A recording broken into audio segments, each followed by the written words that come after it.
Screenshot ले लीजिए पहले।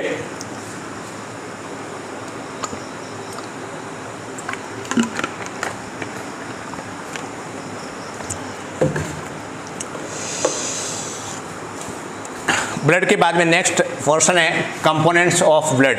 आज अपन पढ़ रहे हैं ब्लड का पार्ट नंबर सेकंड।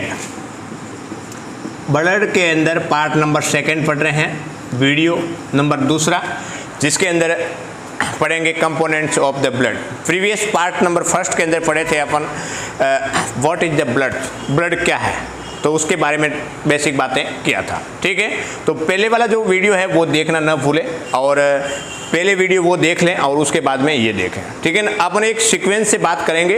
वीडियो की रेंज ज़्यादा लंबी हो जाती है, इसलिए part first part second part third बनाना पड़ता है। ठीक है, तो आपको भी छोटा छोटा वीडियो रहेगा तो पढ़ने में भी इंटरेस्ट रहेगा। ठीक है, तो कंपोनेंट्स ऑफ द ब्लड की बात करें तो उसके अंदर क्या क्या कंपोनेंट्स होते हैं।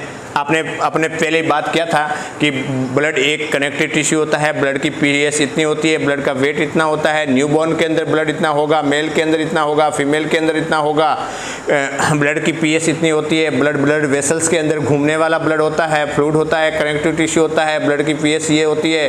तो ये सारी बातें बात किया था। ठीक है, अब अपन पढ़ रहे हैं कि ब्लड के अंदर कौन कौन से सब्सटेंस होते हैं, कौन कौन से कंपोनेंट्स होते हैं जिसके अंदर ब्लड की इतनी वैल्यू होती है। तो बात करते हैं ब्लड के अंदर कंपोनेंट्स के अंदर। इसमें प्लाज्मा होता है 45%। बॉडी के अंदर जो प्लाज्मा है वो कितना परसेंट है, 45% होता है। और ब्लड सेल की बात करें, सेल्स, ब्लड के अंदर सेल है, कोशिकाएं होती है, वो कितना परसेंट है, 55% है। टोटल की बात करें कंपोनेंट के अंदर 45 और 55 तो कितना हो गया, 100%। तो कंपोनेंट्स 100% में से 45% प्लाज्मा होता है, जिसके अंदर ब्लड सेल नहीं होती है, जो ब्लड के अंदर एक वाटरली फ्लूइड लाइक होता है। ठीक है ना, तो उसके प्लाज्मा, जिसको बोलेंगे प्लाज्मा। और प्लाज्मा बॉडी के अंदर 45% और सेल है, जो सेल कितनी होती है, 55%। अब बात करते हैं प्लाज्मा की बात करें तो प्लाज्मा के अंदर और क्या होता है। प्लाज्मा के अंदर प्रोटीन होगा, एक नंबर पे कितना परसेंट होगा, बॉडी के अंदर प्रोटीन की मात्रा 7% होगी। कितना परसेंट होगी, 7% होगी। ठीक है, दूसरा है अदर सॉल्यूट्स। अदर जो सॉल्यूशन होते हैं जिसमें ऑर्गेनिक और इनऑर्गेनिक्स होते हैं, तो अदर सॉल्यूट्स होते हैं वो कितना परसेंट होगा, 1.5% होगा, 1.5% होगा। उसके बाद में है वाटर है, प्लाज्मा के अंदर वाटर कितना होगा, 91.5%। तो देखिएगा सबसे ज्यादा प्लाज्मा के अंदर क्या है, पानी है। प्लाज्मा के अंदर सबसे ज्यादा क्या है, पानी है। उसके बाद में क्या है, प्रोटीन है। और उसके बाद में क्या है, अदर सॉल्यूट्स है। समझ में आ गया यहाँ तक। अब अपन बात करते हैं प्रोटीन की, अपन बात करेंगे इस अदर सॉल्यूट्स की। ठीक है, अब पहले इसकी अदर सॉल्यूट्स की बात कर लेते हैं। देखिएगा अदर सॉल्यूशन है या सॉल्यूट्स है या घोल है, विलेख है उस ब्लड के अंदर, तो क्या क्या है, गैसेज है, ऑक्सीजन है, कार्बन डाइऑक्साइड है ना, नाइट्रोजन है। तो ये सारी जो गैसें होती है उसके अंदर अदर सॉल्यूट्स के अंदर, ब्लड कंपोनेंट्स के अंदर होगा। उसके बाद में न्यूट्रिएंट है, न्यूट्रिएंट होते हैं, जैसे ब्लड के अंदर ग्लूकोज है, एमिनो एसिड है, तो ये क्या है, न्यूट्रिएंट है। उसके बाद में है वास्ट प्रोडक्ट, जैसे आपने देखा होगा कि सेल है, टिश्यू है, उसके अंदर ऑक्सीजन दे दिया और उस सेल या टिश्यू से जो वास्ट प्रोडक्ट है, मेटाबॉलिक वास्ट होते हैं, तो कौन कौन से होगा, उससे बॉडी के अंदर जो वास्ट प्रोडक्ट होते हैं, जो यूरिया है एंड यूरिक एसिड है। अब यूरिया और यूरिक एसिड के अपन किडनी वाला जो पोर्शन पढ़ेंगे, रीनल वाला सिस्टम पढ़ेंगे, तो वहाँ पे बात करेंगे। ठीक है, तो वास्ट प्रोडक्ट होता है। उसके बाद में हार्मोन्स होते हैं और इलेक्ट्रोलाइट्स होते हैं। इलेक्ट्रोलाइट्स के अंदर देखिएगा sodium chloride, calcium, phosphorus, bicarbonate, तो ये जितने भी हैं इलेक्ट्रोलाइट्स भी ब्लड के अंदर होता है, जो प्लाज्मा पोर्शन के अंदर देखने को मिलेगा। ठीक है, तो प्रोटीन, अदर सॉल्यूट्स और वाटर 91% होता है। अदर सॉल्यूट्स के अंदर गैसेस, न्यूट्रिएंट्स, वास्ट प्रोडक्ट, उसके बाद में हार्मोन्स और उसके बाद में इलेक्ट्रोलाइट पाए जाते हैं। ये ब्लड के कंपोनेंट्स प्लाज्मा के अंदर मैं बात कर रहा हूँ। ठीक है, ये समझ लिए। और वाटर तो वाटर होता है। पानी के बारे में तो क्या समझाना, पानी तो एक कलरलेस होता है कि नहीं होता है। ये आपको बता दिया। अब मैं यहाँ पे बात करता हूँ, इसको मैं हटा देता हूँ, आपने स्क्रीनशॉट तो पहले ही ले लिया है। दूसरी बात करते हैं प्रोटीन की, और प्रोटीन बहुत ही इंपॉर्टेंट है, प्रोटीन बहुत ही इंपॉर्टेंट है। ये टोटल प्रोटीन होगा, टोटल प्रोटीन है, वो प्रोटीन कितना है 7.3 ग्राम, 7.3 ग्राम होता है बॉडी के अंदर टोटल प्रोटीन। मैं टोटल प्रोटीन की बात कर रहा हूं, टोटल प्रोटीन कितना होगा यहां पे लिख देता हूं 7.3 ग्राम। और उस टोटल प्रोटीन के अंदर एल्ब्यूमिन कितना होगा 4.7 ग्राम, और ग्लोबुलिन कितना होगा 2.3 ग्राम, ठीक है। उसके बाद में जितना रिमेनिंग जो होगा ये होगा 1%, और ऑल अदर प्रोटीन, और उसके बाद में ये होगा 1.5 ग्राम, ठीक है। तो एल्ब्यूमिन कितना होगा 4.7 ग्राम, ग्लोबुलिन कितना होगा 2.3 ग्राम, फिब्रिनोजन कितना होगा 1.5 ग्राम, और इसके अलावा जितने भी अदर प्रोटीन्स होंगे वो कितना होगा 1% होगा, ठीक है। मेरे कहने का मतलब है कि प्रोटीन के अंदर एल्ब्यूमिन, ग्लोबुलिन, फिब्रिनोजन और ये अदर, ये सब प्रोटीन है। अब उस प्रोटीन के अंदर 7.3 ग्राम में से ये इतने पाया जाता है, और एग्जाम के अंदर क्वेश्चन आता है कि एल्ब्यूमिन ग्लोबुलिन रेशियो कितना होता है। देखिएगा, एल्ब्यूमिन एंड ग्लोबुलिन रेशियो मतलब अनुपात कितना होगा, कितना होगा, देखो यहाँ पे लिखा हुआ है 4.7 इसमें है, अनुपात का मतलब ये हुआ, और 2.3 हुआ, इसको काटिए 1/2 हुआ ना। तो एल्ब्यूमिन एंड ग्लोबुलिन रेशियो होता है वो 2:1 होगा। कैसे आया देख लीजिएगा, ठीक है ना। तो ध्यान रखना है, क्योंकि ग्लोबुलिन से एल्ब्यूमिन डबल होता है, ज्यादा होता है, तो ये इसको काटते हैं तो कितना हो गया 2:1 हो गया। ये समझ में आ गया। तो ये क्वेश्चन आपका यहां से बनेगा। नेक्स्ट बात करते हैं आरबीसी, जो सेल की बात करते हैं, ठीक है। तो यहां तक आपको समझ में आ गया। समझ में ये है कि ब्लड है, ब्लड के कंपोनेंट के अंदर प्लाज्मा, प्लाज्मा के अंदर कौन कौन से पोर्शन है, प्रोटीन, अदर सॉल्यूंट्स और वाटर, ठीक है। अदर सॉल्यूंट्स के अंदर अपने बात कर लिए कि गैसेज है, हार्मोन है, इलेक्ट्रोलाइट्स है, तो ये सब पाए जाते हैं। दूसरा प्रोटीन के अंदर मैंने आपको बात कर दिया, टोटल प्रोटीन बॉडी के अंदर कितनी होनी चाहिए, उसके अंदर एल्ब्यूमिन, ग्लोबुलिन, फिब्रिनोजन और इसके कितना कितना रेशियो होता है, उसके बारे में बात कर लिया, ठीक है। इसको हम हटा देते हैं। अब पढ़ते हैं सेल के बारे में, ठीक है। सेल के अंदर, ये सेल के अंदर बहुत इंपॉर्टेंट है, सेल के बारे में पढ़ना बहुत जरूरी है कि सेल कितने प्रकार की होती है ब्लड कंपोनेंट्स के अंदर। ये क्या यहां पे था ना सेल्स, तो सेल्स के अंदर देखिएगा, आज का आज, अभी का अभी आपको याद करना होगा, भूलना नहीं है। सेल के अंदर सबसे पहले क्या है आरबीसी, ठीक है। आरबीसी की फुल फॉर्म क्या है, रेड ब्लड सेल, जिसको डॉक्टरी भाषा में या मेडिकल टर्म में क्या बोलेंगे, इरिथ्रोसाइट, इरिथ्रोसाइट। और इनकी जो इरिथ्रोसाइट है उसकी जो नॉर्मल वैल्यू होती है वो कितनी होगी, इरिथ्रोसाइट की जो नॉर्मल वैल्यू होगी वो कितनी होगी 4.5 से, लिख लीजिएगा 4.5 से 5.5, ठीक है। उसके बाद में एरिथ्रोसाइट के बाद में आरबीसी और डब्ल्यूबीसी को बोलते हैं, इसके अंदर लिखिएगा मिलियन पर कम ऑफ ब्लड, ये इसकी यूनिट है, ठीक है ना। 4.5 से 5.5 मिलियन आरबीसी होती है, ठीक है। दूसरा है डब्ल्यूबीसी, फुल फॉर्म क्या है, वाइट ब्लड सेल। डॉक्टरी भाषा में या मेडिकल टर्म में क्या बोलेंगे, ल्यूकोसाइट्स।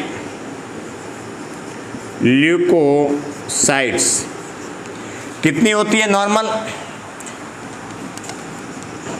4000 से लेकर के 11,000, 21, 22, 11,000, 10,000, है ना, 11,000 होती है। ठीक है, आरबीसी, डब्ल्यूबीसी और प्लेटलेट्स, ये सेल की बात कर रहा हूँ। ठीक है,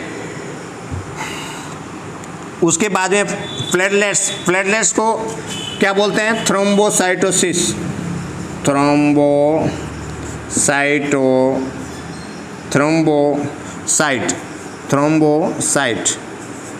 थ्रोम्बोसाइट। ठीक है, और थ्रोम्बोसाइट नॉर्मल बॉडी के अंदर कितना होना चाहिए?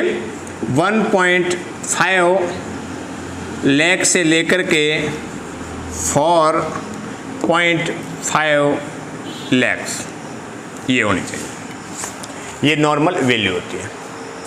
तो बॉडी के अंदर अपन बात किया, सॉरी ब्लड के अंदर बात किया कि प्लाज्मा होता है और सेल होती है। प्लाज्मा के बारे में बात कर लिया। सेल के अंदर जो 55% होते हैं, जिसके अंदर 3 प्रकार की मेन सेल है, जो आरबीसी, दूसरा है डब्ल्यूबीसी और तीसरा है प्लेटलेट्स। आरबीसी की फुल फॉर्म है रेड ब्लड सेल, जिसको मेडिकल टर्म के अंदर बोलते हैं इरिथ्रोसाइट। अब देखिएगा यहाँ पे वर्ड लिखा हुआ है इरिथ्रोसाइट। देखो यहाँ पे साइट का मतलब होता है सेल, है ना, साइट का मतलब हुआ सेल, तो इरिथ्रोसाइट। अब बात करते हैं कि इरिथ्रोसाइट जो नॉर्मल होगा, जो नॉर्मल रेंज होती है वो कितनी होती है? 4.5 से 5.5 मिलियन पर कम ऑफ ब्लड। ठीक है ना, तो 4.5 से 5.5 मिलियन होती है, वो आरबीसी नॉर्मल होती है। ठीक है, यदि डब्ल्यूबीसी की बात करें तो उसकी full form white blood cell, और उसके अंदर मेडिकल टर्म में क्या बोलेंगे? ल्यूकोसाइट, है ना, ल्यूकोसाइट। उसके बाद में इसकी जो नॉर्मल वैल्यू होती है वो कितनी होती है? ल्यूकोसाइट या डब्ल्यूबीसी की 4,000 से लेकर के 11,000। ठीक है, या आप ऐसे भी लिख सकते हैं 4 to 11,000 पर कम ऑफ ब्लड, ऐसे भी लिख सकते हैं। दूसरा है प्लेटलेट्स। प्लेटलेट्स को मेडिकल टर्म में बोलते हैं थ्रोम्बोसाइटोसिस। देखो साइट का मतलब क्या हुआ? सेल है, और थ्रोम्बो मतलब ब्लड का क्लॉट बनाना, तो उसको है प्लेटलेट्स का काम होता है। और बॉडी के अंदर प्लेटलेट्स नॉर्मल कितनी होगी? 1.5 लाख से लेकर के 4.5 लाख, मतलब 1.5 लाख से लेकर के 4.5 लाख तक प्लेटलेट्स होती है, नॉर्मल होती है, मेडिकल टर्म में बोलते हैं थ्रोम्बोसाइटोसिस। ठीक है, अब देखिएगा ये होगी सेल की बात, और उस सेल के अंदर भी प्लेटलेट्स लिख लिया, प्लेटलेट्स को मैं हटा देता हूं। ठीक है, सेल के अंदर जो डब्ल्यूबीसी है, डब्ल्यूबीसी को भी अगेन 2 टाइप्स के अंदर बांटा गया है। डब्ल्यूबीसी के अंदर क्या होगा?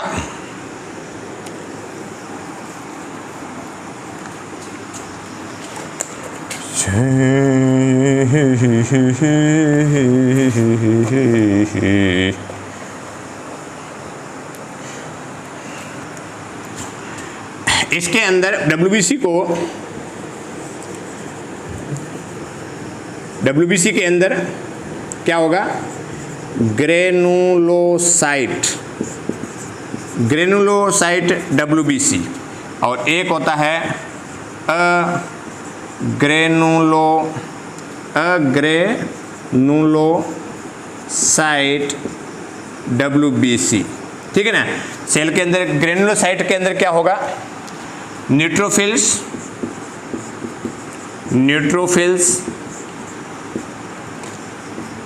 इओसिनोफिल्स, बेसोफिल्स, तो ये ग्रेनुलोसाइट का टाइप होगा। और एग्रेनुलोसाइट होता है जिसके अंदर होगा मोनोसाइट और लिम्फोसाइट।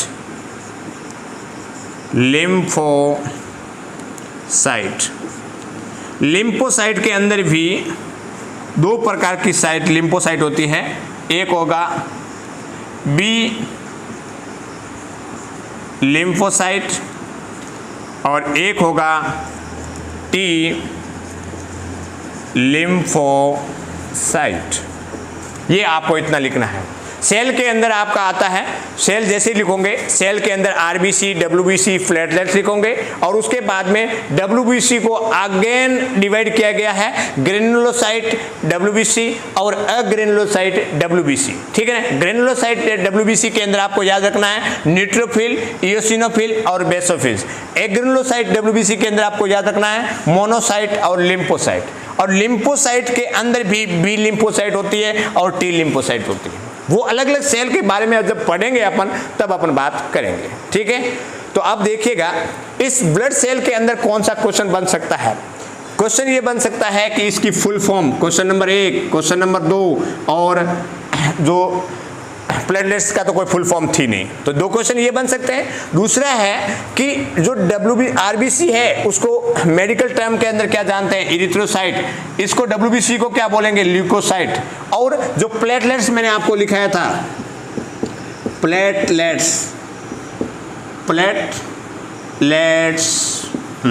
प्लेटलेट्स है उसको बोलते हैं थ्रोम्बोसाइट। बोलेंगे नहीं बोलेंगे। तो ये आपको तीनों ही याद रखना है, ये क्वेश्चन और ये क्वेश्चन। उसके बाद में नॉर्मल रेंज कितनी होती है ब्लड के अंदर, आरबीसी की, डब्ल्यूबीसी की और प्लेटलेट्स की। आरबीसी की कितनी होगी, 4.5 से 5.5 मिलियन। डब्ल्यूबीसी की कितनी होगी, 4000 से लेकर के 11,000। प्लेटलेट्स की कितनी होगी, 1.5 लाख से 4.5 लाख। आपका वेरिएशन इसके प्लेटलेट्स के अंदर देखने को मिलेगा, एग्जाम के अंदर वेरिएशन देखने को मिलेगा। ध्यान रखना है, मैं रेंज बता रहा हूं, 1.5 लाख से 4.5 लाख, या आ सकता है आपका 1 लाख से 4 लाख। ये भी ध्यान रखना। ठीक है। अब ये जो आपका ये बता दिया, ये इतनी नॉर्मल रेंज होती है। अब डब्ल्यूबीसी की बात करें तो डब्ल्यूबीसी 4000 से लेकर के 11,000 नॉर्मल होती है। और उसके डब्ल्यूबीसी के अंदर भी ग्रेनुलोसाइट और एग्रेनुलोसाइट की डब्ल्यूबीसी होती है। ग्रेनुलोसाइट के अंदर आपको याद रखना नेब, NEB, नेब से याद रखना है।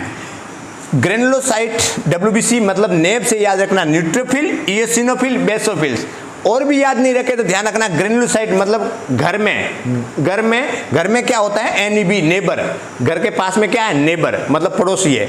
तो ग्रेनुलोसाइट के अंदर होगा न्यूट्रोफिल, इओसिनोफिल, बेसोफिल्स। और एग्रेनुलोसाइट के अंदर क्या होगा, ML, मोनोसाइट और लिम्फोसाइट। मोनोसाइट और लिम्फोसाइट। तो यहाँ पे ML के आगे क्या लगा दो, A। तो एग्रेनुलोसाइट होगी वो कौन सी सेल होगी, मोनोसाइट और लिम्फोसाइट। ये जब एग्जाम के अंदर आएगा कि ग्रेनुलोसाइट सेल होती है, 1-2 इसमें दे देंगे, 1-2 इसमें दे देंगे, कंफ्यूजन हो जाओगे। तो कंफ्यूजन नहीं होने के लिए क्या करना है, एक ग्रेनुलोसाइट मतलब घर के अंदर क्या है, नेबर, NEB, नेब। और एग्रेनुलोसाइट के अंदर ML होता है और ML के आगे आप क्या लगा दो, A का मतलब एग्रेनुलोसाइट, AML। तो इसे आप कंफ्यूजन नहीं होंगे। तो एग्रेनुलोसाइट होगा जिसके अंदर मोनोसाइट और लिम्फोसाइट। और लिम्फोसाइट के अंदर भी किस प्रकार की सेल, B लिम्फोसाइट और T लिम्फोसाइट। बस बात खत्म। ठीक है। तो आपका क्वेश्चन रहेगा, एक तो रहेगा नॉर्मल रेंज से आने वाला है, तो 3 क्वेश्चन, साइट कौन, किस साइट को कौन से क्या बोलते हैं वो आएगा। दूसरा है कि नॉर्मल कितनी वैल्यू होती है वो क्वेश्चन आएंगे। उसके बाद में ग्रेनुलोसाइट के अंदर कौन सी सेल होती है ये भी क्वेश्चन बनता है। उसके बाद में एग्रेनुलोसाइट के अंदर क्या कौन सी सेल आएगी वो भी क्वेश्चन बनता है। ठीक है ना। तो इसके अंदर भी 10 क्वेश्चन आपके बनते हैं, तो इसको भी थोड़ा अच्छे से याद कर लीजिएगा। ठीक है। अब एक बात करते हैं, ये आपके कंपोनेंट्स हो गए। थोड़ा सा बात करूं मैं आरबीसी, डब्ल्यूबीसी और प्लेटलेट्स का घटना या बढ़ना। आरबीसी, डब्ल्यूबीसी और प्लेटलेट्स का जो बॉडी के अंदर घटते हैं और बढ़ते हैं उसको मेडिकल टर्म के अंदर क्या बोलते हैं। आपको जो कंपोनेंट्स वाला आज का जो टॉपिक था उसके अंदर कंपोनेंट्स के अंदर प्लाज्मा और सेल, प्लाज्मा कितना परसेंट, 45%, सेल कितनी 55%। और प्लाज्मा के अंदर क्या होगा, प्रोटीन होगा, अदर सॉल्यूट्स होगा और वाटर होगा। ठीक है। और प्लाज्मा के अंदर एल्ब्यूमिन, ग्लोबुलिन, फिब्रिनोजन और other all protein. Albumin globulin का रेशियो कितना होगा, 2:1 होगा। टोटल प्रोटीन कितनी होगी, बॉडी के अंदर 7.3 ग्राम, जिसके अंदर एल्बुमिन कितना होगा 4.7 ग्राम, ग्लोबुलिन कितना होगा 2.3 ग्राम। ये बेसिक बातें आपको ध्यान रखना है। दूसरा था सेल के अंदर आरबीसी, डब्ल्यूबीसी और प्लेटलेट्स, इसको बोलते हैं इरिथ्रोसाइट, इसको बोलते हैं ल्यूकोसाइट, इसको बोलते हैं थ्रोम्बोसाइट।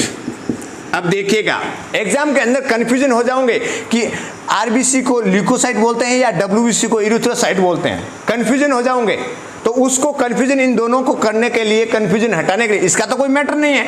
प्लेटलेट्स क्या करती है, जो प्लेटलेट्स कम होती है तो क्या होता है, खून का थक्का बनने नहीं देती है, खून बहने लग जाता है, तो थ्रोम्बस से रिलेटेड आ जाएगा, ठीक है। बट इसके अंदर कंफ्यूजन हो जाओगे। कंफ्यूजन को दूर करने के लिए ध्यान रखना, जिस वर्ड में आर आ रहा है, देखो यहाँ पे आर आ रहा है, इरिथ्रोसाइट के अंदर क्या आ रहा है, इरिथ्रोसाइट। इस इरिथ्रोसाइट के अंदर क्या आर आ रहा है, और ये वाला जो आर है वो आरबीसी का है। समझ में आ गया ना। तो ये याद रखना, ऐसे याद रखना है, इरिथ्रोसाइट मतलब ई आर आ रहा है, तो ये मतलब आरबीसी की सेल है। मेडिकल टर्म में आरबीसी को क्या बोल देंगे, ई आर, इरिथ्रोसाइट। समझ में आएगा। इस आर को यहां से कनेक्ट कर देना, तो आपका कंफ्यूजन नहीं होंगे, एग्जाम के अंदर आप सही करोगे। उसके बाद में डब्ल्यूबीसी को तो ल्यूकोसाइट बोलेंगे, जब इसको इरिथ्रोसाइट बोलेंगे तो दूसरी वाले को क्या बोलेंगे, ल्यूकोसाइट बोलेंगे, और इसको प्लेटलेट बोलेंगे, ठीक है। अब मैं बात करूं, पानी पी लेता हूं ना। ओम नमः शिवाय।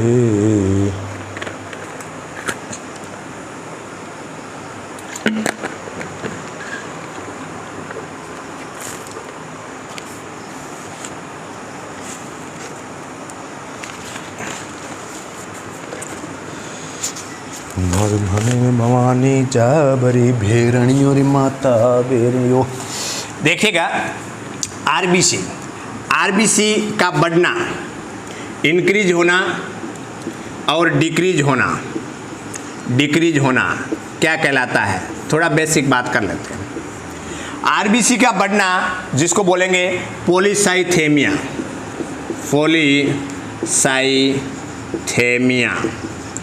आरबीसी का घटना क्या कहलाएगा, आरबीसी का ब्लड के अंदर बढ़ना क्या कहलाएगा, पॉलीसाइथेमिया। आरबीसी की काउंट बॉडी के अंदर कम होना, ब्लड के अंदर कम होना क्या कहलाएगा, एनीमिया। दूसरा है डब्ल्यूबीसी का बढ़ना ल्यूकोसाइटोसिस कहते हैं। डब्ल्यूबीसी का घटना क्या कहलाएगा, ल्यूकोसाइटोपिनिया। थ्रोम्बोसाइट का बढ़ना क्या कहलाएगा,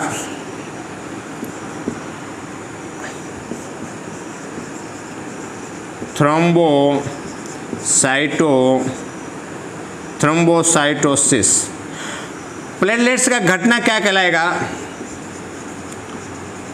थ्रोम्बोसाइटोपिनिया। आपको समझ में आ रहा है कि आरबीसी का ब्लड के अंदर काउंट बढ़ जाते हैं, उसको बोलते हैं पॉलीसाइथेमिया। आरबीसी का ब्लड के अंदर काउंट घट जाते हैं या आरबीसी की कमी क्या कहलाता है, एनीमिया। अब देखिए एनीमिया के डेफिनेशन की बात करें कि ब्लड के अंदर आरबीसी का कम होना या ब्लड के अंदर आरबीसी के अंदर क्या होता है, हीमोग्लोबिन का कम होना क्या कहलाता है, एनीमिया कहलाता है। तो एक डेफिनेशन की अपनी भी बात करें एनीमिया की, अपन बात करेंगे एनीमिया वाले पोर्शन के अंदर पूरा डिटेल से बात करेंगे। बट आरबीसी है, आरबीसी के अंदर क्या होता है, हीमोग्लोबिन, और उस आरबीसी के अंदर हीमोग्लोबिन कम है तो क्या कंडीशन होगी, एनीमिया कंडीशन उत्पन्न हो जाएगी। तो एनीमिया किसको बोलेंगे कि एनीमिया है कि हीमोग्लोबिन का कम होना, और हीमोग्लोबिन किसके अंदर होता है, आरबीसी के अंदर होता है, तो आरबीसी की संख्या कम हो जाती है तो उसको बोलते हैं एनीमिया बोलते हैं। और आरबीसी रेड ब्लड सेल यानी इरिथ्रोसाइट, उसका जो संख्या ज्यादा हो जाती है बॉडी के अंदर, ब्लड के अंदर, तो पॉलीसाइथेमिया बोलते हैं। ठीक है, यहां तक तो आपको समझ में आ गया। दूसरा, मैंने आपको पहले भी बताया है कि जिस वर्ड के आगे या जिस वर्ड के पीछे यदि सिस लगता है, यदि जिस वर्ड के पीछे सिस लगेगा उसका मतलब होता है इंक्रीज, इंक्रीज, ध्यान रखना। और जिस वर्ड के पीछे पीनिया लगेगा, पीनिया लगेगा, उसका मतलब होता है डिक्रीज, डिक्रीज, ये ध्यान रखना। तो क्या लिखा हुआ है, WBC है उसको ल्यूकोसाइट बोलते हैं, तो ल्यूकोसाइटोसिस है ना, मतलब WBC की संख्या बढ़ना, इंक्रीज होना, बॉडी के अंदर, ब्लड के अंदर ल्यूकोसाइट की संख्या बढ़ना, ल्यूकोसाइटोसिस बोलते हैं। देखो यहाँ पे वर्ड लिखा हुआ सिस, इसका मतलब इंक्रीज हो रहा है, और साइटो का मैंने बताया सेल, इंक्रीज हो रहा है, साइटो का मतलब सेल, और सेल के अंदर क्या इंक्रीज हो रही है, ल्यूको, है ना, WBC इंक्रीज हो रही है, तो इसको बोलेंगे WBC का इंक्रीज होना ल्यूकोसाइटोसिस कहते हैं। और जिस वर्ड के पीछे पीनिया लिखा है इसका मतलब क्या हुआ, डिक्रीज है, तो ल्यूकोसाइटोपीनिया, है ना, पीनिया का मतलब डिक्रीज, साइट का मतलब सेल, और ल्यूको का मतलब WBC। तो WBC के अंदर क्या होगा, सेल के काउंट कम हो जाते हैं, ल्यूकोसाइटोपीनिया कहते हैं। एक पेशेंट आया, उस पेशेंट का अपने ब्लड सैंपल भेजा, उस पेशेंट का ब्लड सैंपल के अंदर WBC के काउंट कम आए तो डॉक्टर क्या लिखेगा, ल्यूकोसाइटोपीनिया, है ना, डॉक्टर ल्यूकोसाइटोपीनिया लिखेगा। यदि ब्लड के अंदर WBC की मात्रा, सॉरी RBC की मात्रा ज्यादा आ गई तो डॉक्टर क्या लिखेंगे, पॉलीसाइथेमिया। समझ में आ रहा ना कि यदि घट रहा है, बढ़ रहा है, तो उसको क्या लिखना है। दूसरी बात, प्लेटलेट्स को बोलते हैं थ्रोम्बोसिस, और थ्रोम्बोसिस के अंदर यदि प्लेटलेट्स की मात्रा बढ़ जाती है, बॉडी के अंदर ज्यादा हो जाती है, तो बोलते हैं थ्रोम्बोसाइटोसिस, और यदि प्लेटलेट्स की मात्रा घट जाती है तो थ्रोम्बोसाइटोपीनिया कहेंगे। और प्लेटलेट्स की मात्रा जो बॉडी के अंदर कम होती है, patient is suffering from the dengue के अंदर प्लेटलेट्स की मात्रा कम होती है, लोग पपीता के पेड़ के, पपीता का जो पत्ता होता है ना, उसका जूस बना करके पीते हैं। तो यही है थ्रोम्बोसाइटोपीनिया हो रहा था डेंगू वाले पेशेंट के अंदर। क्या हो रहा था, थ्रोम्बोसाइटोपीनिया होगा, और थ्रोम्बोसाइटोपीनिया का मतलब क्या हुआ, प्लेटलेट्स की संख्या क्या हो रही है, पीनिया मतलब डिक्रीज हो रही है, घट रही है, तो प्लेटलेट्स की संख्या घट रही है। अब घट कितनी से रही है, मैंने आपको रेंज बता दी कि 1.5 लाख से लेकर के 4.5 लाख तक, या 1 लाख से लेकर के 4 लाख तक। तो 1 लाख से कम यदि प्लेटलेट्स होंगी तो उसको बोलेंगे थ्रोम्बोसाइटोपीनिया। और थ्रोम्बोसाइटोसिस का बोलेंगे कि जब प्लेटलेट्स काउंट 4.5 लाख से ज्यादा होगी तो उसको बोलेंगे थ्रोम्बोसाइटोसिस। समझ में आ गया। तो ये कुछ बेसिक बातें थी, वो इससे रिलेटेड है, वो आप याद रखना।